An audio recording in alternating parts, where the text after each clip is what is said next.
Évangile selon Marc, chapitre 2, passage 3, dispute sur le jeûne. Les disciples de Jean et les pharisiens jeûnaient. Ils vinrent lui demander, « Pourquoi les disciples de Jean et ceux des pharisiens jeûnent-ils, alors que tes disciples ne jeûnent pas ?» Jésus leur répondit, « Les invités de la noce peuvent-ils jeûner, tant que l'époux est avec eux? Ils ne peuvent pas jeûner tant qu'ils ont l'époux avec eux. Mais le temps viendra où l'époux leur sera enlevé, alors, en ce jour-là, ils jeûneront. Personne ne coud une pièce de tissu neuf sur un vieux vêtement. Sinon la pièce neuve tire sur le vieil habit, et la déchirure s'aggrave. Et personne ne met du vin nouveau dans de vieilles outres. Sinon le vin fait éclater les outres, et le vin est perdu, ainsi que les outres. Mais le vin nouveau doit être mis dans des outres neuves. » Ces paroles nous invitent à réfléchir.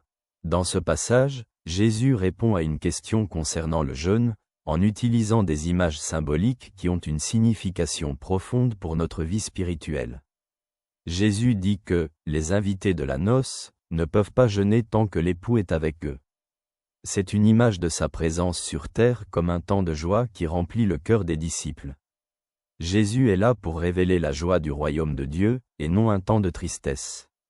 Cependant, comme il le souligne, le temps viendra où l'époux sera enlevé, et alors les disciples jeûneront. C'est une annonce de sa mort et du temps où sa présence sur terre sera brièvement interrompue.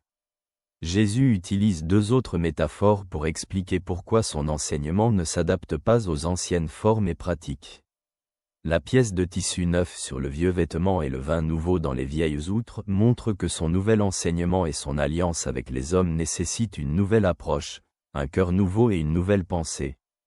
On ne peut pas ajuster la grâce divine aux anciens cadres de la loi religieuse qui n'étaient pas destinés à transformer le cœur, mais étaient des rituels extérieurs. Jésus invite à un renouvellement intérieur qui doit conduire à une véritable conversion. Pour chacun de nous vivant dans le monde d'aujourd'hui, ce passage nous incite à réfléchir sur notre disposition au changement. Nous nous attachons souvent aux traditions et aux vieilles habitudes qui peuvent bloquer notre renouvellement spirituel.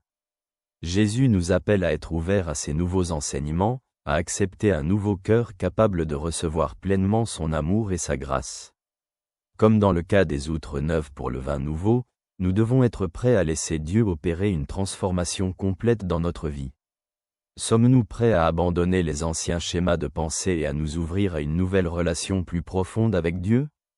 Jésus ne nous appelle pas seulement à changer les pratiques extérieures, mais à une transformation intérieure qui conduit à une véritable liberté et à la plénitude de la vie dans son royaume.